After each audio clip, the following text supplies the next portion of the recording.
Oh, yeah, that's actually an excellent point that we should talk about today. They announced huge stuff about the next Capcom Cup, Capcom Cup 12, which is next year's Capcom Cup, to be held in spring 2026. Winner of Capcom Cup 11 will auto qualify. So this year's Capcom Cup champ will auto qualify to next year's Capcom Cup. Winner team of SFL World Championships will automatically qualify all 4 players straight up. So they're like, yo, Uma, who won last year, never heard of him. Anyway, whoever wins this year, we're putting them in, which is really funny. The thing about SFL is a really big deal, and I think taken very serious in like Japan.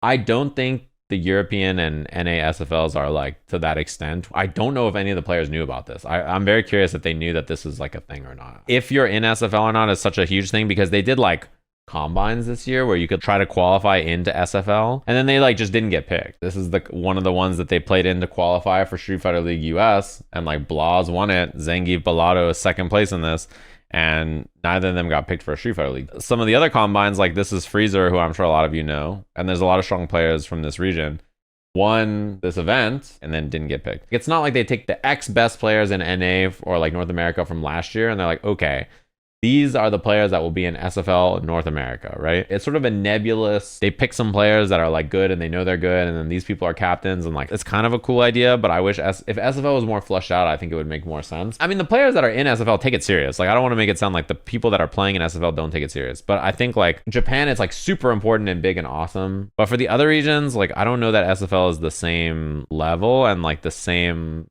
feeling. I'm sure most of you who are in North America, especially, SFL is not something that you think about that often. The product that they launched with and what they had for a long time is not a product that I think most people care about. A pre-recorded reality show, trash talky-esque Street Fighter League thing. That's cool, I guess, for some people, but like what most people care about is like Street Fighter video game play. The fact that it's pre-recorded, I think soured a lot of people's opinions on it right away, and then like the viewership for it really did not reflect, I think, the level of play that you have, because you have so many good players there, and yet not a lot of people want to watch it, right? Every other qualifier for Capcom Cup is open bracket competition regionally or open bracket competition worldwide. You can just go to a tournament and qualify in by winning it. Street Fighter League is not an open bracket competition. It is invitational. You don't qualify into Street Fighter League by playing unless you are invited to participate in Street Fighter League.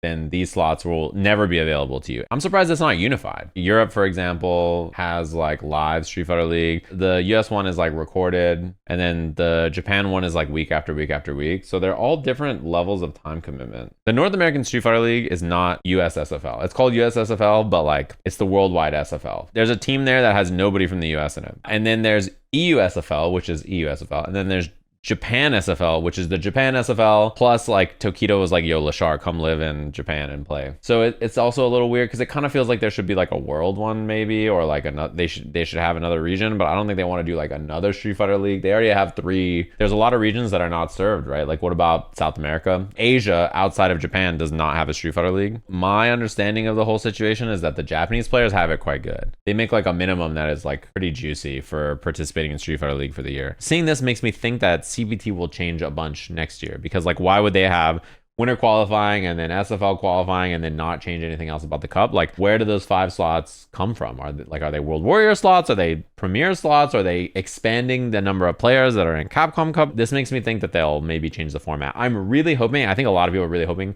for a more leaderboard focused offline CPT format, merit to people traveling and doing well. And I think part of why this is happening this weekend was Blink. And spoiler alert, Dual Kevin did not win the tournament. He got 2nd place. His CPT Premier run is 2nd place, 3rd place, 2nd place. Top 3 at 3 different Premier events in the Capcom Pro Tour. And him and I are the same level of qualification through Capcom Cup through offline brackets, which is to say none. Yeah, this is the situation that happened last year with Chris Wong. It happened with Mena. It happened with Punk not qualified. Like Punk was not qualified for last year's Capcom Cup. These 2 changes, I think I'm hopeful that there's even more changes. Yeah, I mean, it's pretty likely Dual Kevin makes it in through World Warrior anyway, but also like he shouldn't have to. He already should have opened up a slot for his region.